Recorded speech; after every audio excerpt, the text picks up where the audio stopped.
Bonjour à tous et bienvenue sur cette vidéo du blog Passion de Cinéma. Cette vidéo vous présente l'arrière et ses connectiques ainsi que la face avant de l'intégré Home Cinéma Yamaha RX-A 2050.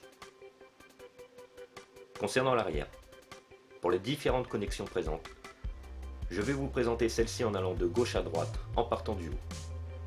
Donc pour commencer, vous trouverez deux sorties HDMI, dont la première est compatible ARC, puis 7 entrées alignées à la suite. Ces HDMI sont en 2.0, HDCP 2.2 et compatibles 1080p, ainsi que 4K jusqu'à 60 Hz. A la suite se trouve l'entrée filaire réseau et l'embase où viser l'antenne Wi-Fi fournie. Les entrées-sorties au format component sont encore présentes sur cette génération, ainsi qu'une sortie moniteur haute qui peut encore servir.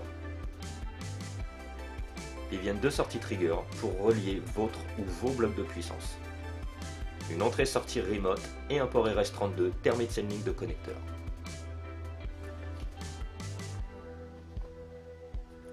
L'embase IEC où relier le câble secteur fourni ou un de votre choix prend place à droite à plus ou moins un tiers de la hauteur.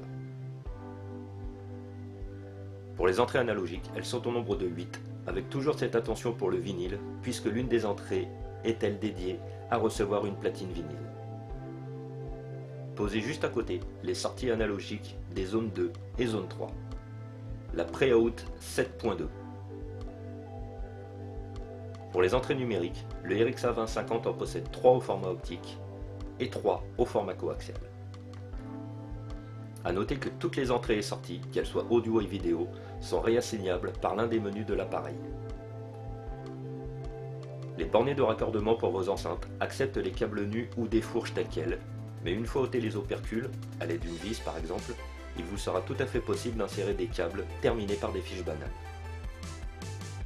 Pour finir, les prises où raccorder l'antenne filaire ou celle de type socle pour la FM sont implantées en bas sur la gauche du Yamaha. Le RX-A 2050 m'apparaît donc comme bien pourvu en connectique et devrait satisfaire la majorité de ses assiéteurs. Passons maintenant sur la face avant.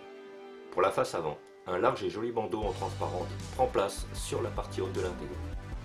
Les sérigraphies vous rappelant la marque, le modèle et la gamme sont présents au sommet de ce bandeau. Le bouton On-Off se trouve à gauche et celui activant ou désactivant le mode pur direct est à droite. L'éclairage de cet afficheur est en blanc pour toutes les indications données concernant les enceintes ou les formats reçus, et en rouge pour la reconnaissance HDMI. La partie basse de cette face avant, tout en aluminium au passage, est équipée à gauche d'un sélecteur rotatif pour les entrées. Le volume, quant à lui, toujours à rotation, prend place sur le côté opposé.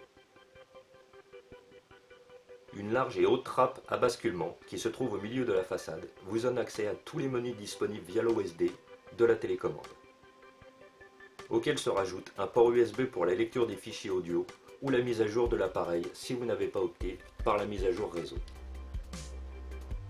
L'entrée pour le micro iPAO s'y trouve également, une pour le casque, et enfin une audio-vidéo, analogique auxiliaire et une HDMI parfaite et termine cette présentation. L'esthétique qui reste inchangée cette année encore ne souffre d'aucune lourdeur ni austérité visuelle. Quant à la qualité de fabrication ou de finition, aucun souci. La gamme Avantage, elle sait depuis les premières générations, sont extrêmement bien conçues. En complément de ceci, je vous joins quelques photos de l'emballage où vous recevrez votre appareil.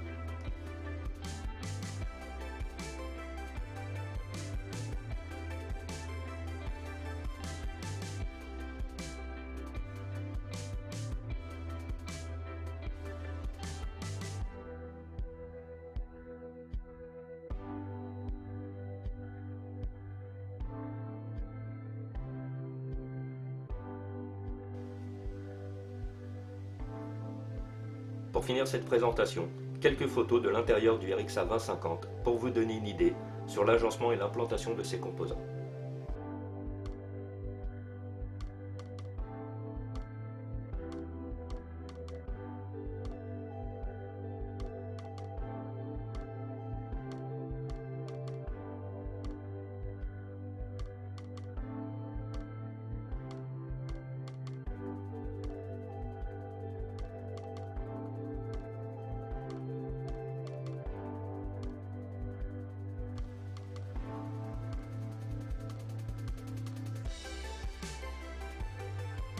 Voici qui termine cette vidéo de présentation des faces avant et arrière du Yamaha RX-A 2050 de cet essai.